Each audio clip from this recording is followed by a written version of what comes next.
मैं दीपक के साथ आनंद अमृतराज, न्यूज 18 नेटवर्क, पटना।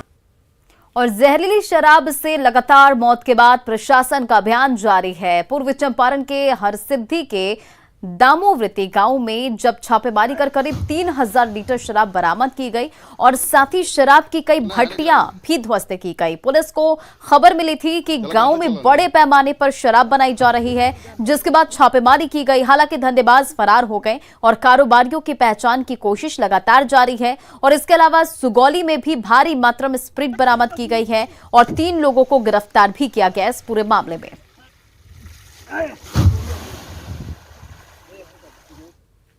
और इधर छपरा में भी शराब कारोबारियों पर शिकंजा कसा जा रहा है। तरैया और मरोड़ा में छापेमारी की गई, जहां 12 भट्टियां ध्वस्त की गई, साथ ही शराब बनाने का सामान भी जब्त किया गया। तो छपरा से ये तस्वीरें देख रहे हैं आप, जहां 630 लीटर शराब बरामद की गई और शराब कारोबारियों पर शिकंजा लगातार कसा जा रहा है। तरैया और मरोड़ा में ये कार्रवाई की गई, छापेमारी की गई और 630 लीटर शराब नष्ट किया गया। और अब बात मुजफ्फरपुर की। मुजफ्फरपुर के बरियारपुर में जहरीली शराब कांड को लेकर कोहराम मचा हुआ है। जहरीली जाम के शिकार हुए इसी गांव के 50 वर्षीय दिलीप राय के परिजन गमजदा हैं। मृतक की पत्नी और बेटी के आंसू थमने के नाम नहीं ले रहे हैं, तो दोनों को ढाढ़स बांधने के लिए ग्रामीणों का तांता लगा हुआ है। छठ में आए थे, पर्व में पीते थे, लेकिन अब गाय उन्हें गुमटी है, उधर से पी के कोनो पिला दिया कि अपने पिया। मुजफ्फरपुर से जहरीली शराब से मौत मामले में मृतकों में एक रामबाबू राय के परिजनों का बयान सामने आया है। रामबाबू राय के परिजनों ने दावा किया कि रामबाबू राय की मौत जहरीली शराब से नहीं हुई है। और आपको बता दें कि मुजफ्फरपुर के कांटी में जहरीली शराब से अब तक 6 लोगों की मौत की खबर सामने आई थी।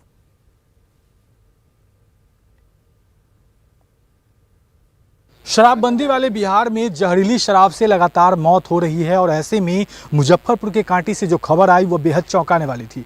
बिहार के अलग अलग क्षेत्रों से ऐसी तस्वीर सामने आ रही थी और मुजफ्फरपुर के कांटी में भी अब तक 5 लोगों की मौत की पुष्टि हो चुकी है। फिलहाल अभी हम हैं कांटी के कपड़पुरा में, जहाँ पर कल राम बाबू राय 65 वर्ष से थे, उनकी भी मृत्यु जहरीली शराब से कही जा रही है कि हो गई थी। अस्पताल में SSP ने भी इसकी पुष्टि कर दी है। परिजन हैं यहाँ पर, हम उनसे जानेंगे क्या कुछ पूरा मामला हुआ था, क्या कुछ हुआ था उनके साथ।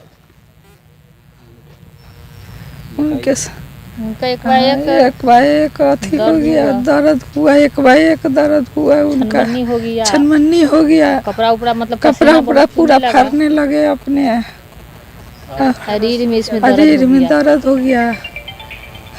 फिर और आँख के रोशनी चला गया। पिए हुए थे ना, वो दिन नहीं पिए हुए थे। तो फिर ये तो कहा जा रहा है कि शराब पीने के बाद ही रोशनी जा रही है, उसी से तब 2 दिन पहले पिए होंगे, बाकी वो दिन नहीं पिए थे। बाकी लोग जिनकी मौत हुई है वो सब तो कह रहे हैं कि पिए हुए थे। जो अभी अस्पताल में वो भी कह रहे हैं पिए हुए थे। आप कह रहे हैं पिए हुए नहीं थे ना? तो उस दिन नहीं पिए थे, 2 दिन पहले पिए थे होंगे, बाकी उस दिन नहीं पिए थे। दिन भर भी, रात में भी एक ठोप भी नहीं पिए। कौन पिला रहा है आजकल? कहा जा रहा है कि पंचायत चुनाव को लेकर जो प्रत्याशी वो पिलाए, कई लोग गिरफ्तार भी हुए हैं। किनके साथ घूम रहे थे?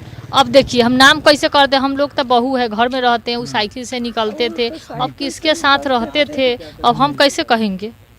हम लोग तो बाहर देखने नहीं जाते थे कि क्या पीते थे। वो तो हम सब कहते थे कि कहियो कतार जब पी के आते थे तो कहते थे कि हम 1 गिलास तारी पीते हैं, हम दारू नहीं पीते हैं। तब कथी पीते थे, तब हम सब नहीं ना देखने जाते थे। पिलाता था कैसे? पहले भी पीते थे रेगुलर या इधर आकर पीने लगे थे? नहीं, वो कभी कताली है कि नशा की हमारी रात के पीवे करेंगे, वैसा उनको नशा नहीं था। कोनो पिला दिया, कभी कुछ बहती हुआ तो पी लेते थे। बाकी ये नहीं है कि आज हमको पीना ही है, ऐसा नहीं था कि वो माथा उठा नशे, दूध रोटी भी खा के सो जाते थे। इसमें दर्द हो गया, रीढ़ में दर्द होने लगा खूब जोर जोर से, तो चिल्लाने लगे। बस वहीं पर टेम्पू आया, गए रास्ते में जाते जाते तो जिस तरीके से कहा जा रहा है कि ये जहरीली शराब से मौत हुई है, लेकिन अभी जो परिजन है वो सीधे तौर पे कह रहे हैं कि फिलहाल तो इन्होंने शराब पी ही नहीं थी। हालांकि ये देखने वाली बात होगी कि पंचायत चुनाव चल रहा है और पंचायत चुनाव को लेकर जो बातें सामने आई है, कई लोगों की गिरफ्तारी भी हुई है कि जहरीली शराब जो है उसकी पार्टी चल रही थी, जिसके बाद ऐसी घटनाएं सामने आई है। और मुजफ्फरपुर के सिसरिया गांव में जहरीली शराब ने कई घरों के चिराग बुझा दिए हैं। राजमिस्त्री का काम करने वाले युवक गोपी राय की मौत जहरीली शराब पीने से हो गई। वो अपने एक मात्र घर के कमाऊ सदस्य थे और अब उसके घर में बुजुर्ग माता पिता, पत्नी और 4 छोटे छोटे बच्चे रह गए हैं।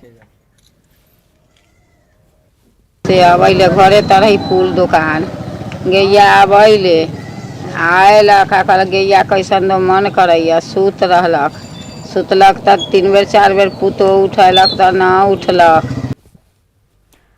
पूर्व सांसद पप्पू यादव ने जहरीली शराब कांड को लेकर सरकार और पुलिस पर निशाना साधा है। मुजफ्फरपुर के कांटी में पप्पू यादव ने जहरीली शराब से जान गंवा चुके मृतकों के परिजनों से मुलाकात की, साथ ही सरकार और पुलिस की कार्यशैली पर सवाल उठाए तो विपक्ष की चुप्पी पर भी नाराजगी जताई।